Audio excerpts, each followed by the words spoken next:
Hello students, Sairam. Welcome back to Social Studies class. I hope children you all are good, you all are safe at home and you all have enjoyed your summer vacation, isn't it? Okay, very good, very good. Now let us get back to our studies. So in our today's Social Studies class, we are going to start with a new chapter. I know you all are very eager to know the name of the chapter, but before that, I'm going to show you a few images and I'll be asking you a few questions. Okay, are you all ready, children? Okay, let's begin. So, the first question on the screen we have, on which planet do we live? Yes, children, on which planet do we live? Yes, we live on the planet Earth. Very good. Next, what is the shape of the Earth? I know you all are aware of the answer. Yes, the shape of the Earth is round. The Earth is spherical in shape. Correct, na? Okay. So on the screen we can see one image. Yes, tell me children, what is it? Very good. The globe. The globe is the small model of the Earth. Okay. So in chapter 1, we are going to know more about the Earth and its model, that is the globe. Okay. And the name of the chapter is The Globe, a Model of the Earth. Let us see the content. The shape of the Earth, the globe, the north and south poles, the northern and southern hemispheres, latitudes and longitudes, the global grid. So, about these all topics we are going to study in this chapter. In our today's session, we are going to focus on two topics, that is the shape of the Earth and the globe. So, let's start. The shape of the Earth. Children, we all know that the Earth's shape is round. The Earth is spherical in shape.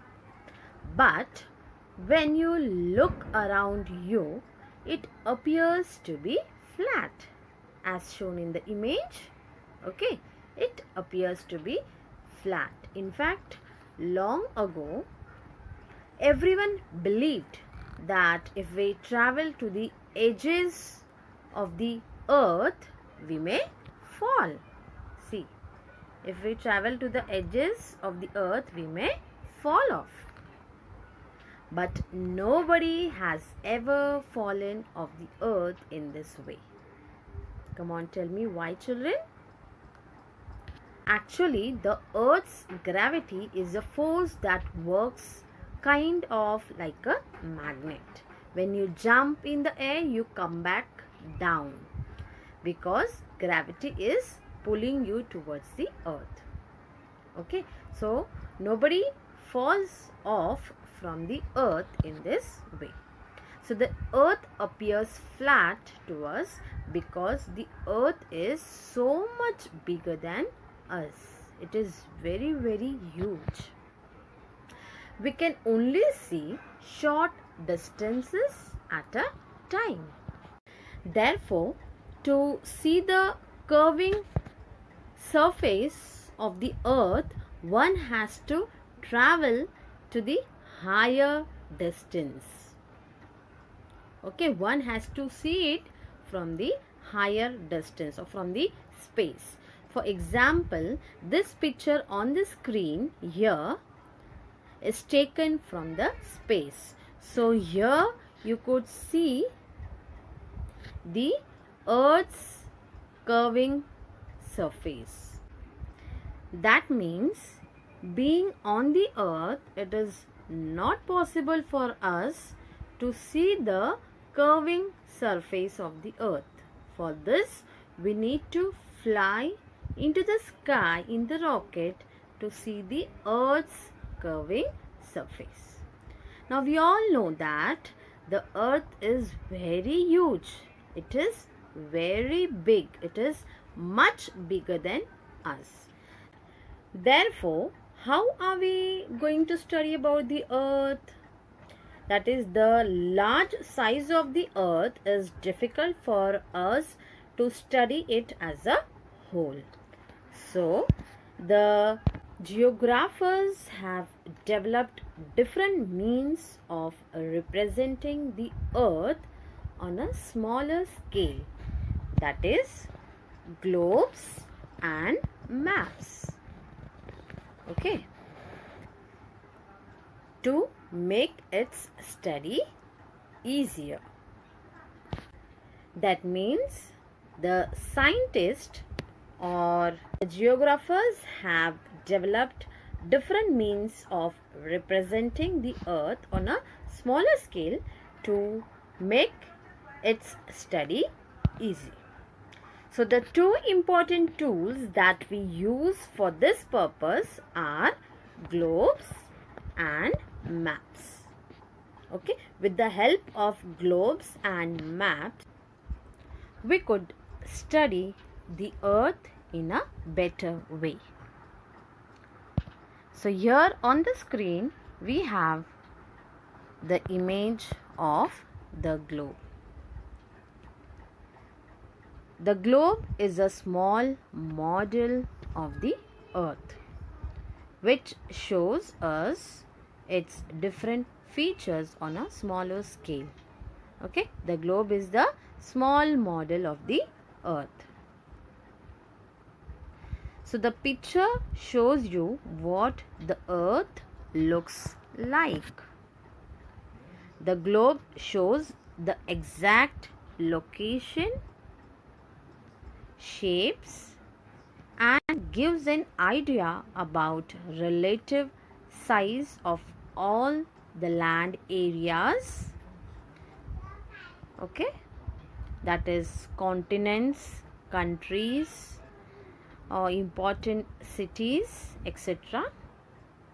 It also gives us information about the water bodies on the earth, such as oceans and seas on a smaller scale.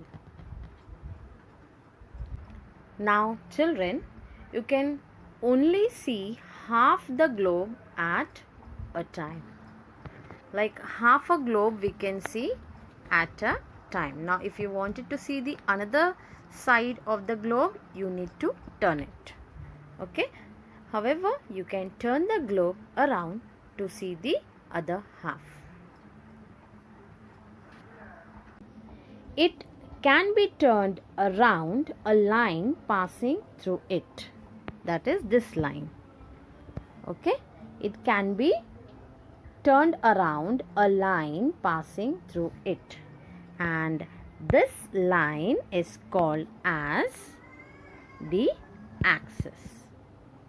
Okay. The axis is not straight. It is not straight. It is tilted. Okay. It is tilted. As you can see here in the image, it is not straight, children. Okay. It is tilted. It is not straight. It is not straight like this. Okay. So the axis is not straight. It is tilted at an angle of 23.5 degrees. The axis of rotation of the globe is similar to that of the earth. As we can see here in the image, children, the earth is constantly rotating. Okay. The earth constantly rotates or turns around its axis of rotation. Okay. So the earth's axis too is tilted at an angle of 23.5 degree. Okay. So the earth's axis is tilted at an angle of 23.5 degree vertical. Okay, so here we come to the end of our today's session. In our next class, we are going to focus on the north and south poles and the northern and southern hemisphere of the earth. Okay, until then, do take care of yourself and goodbye.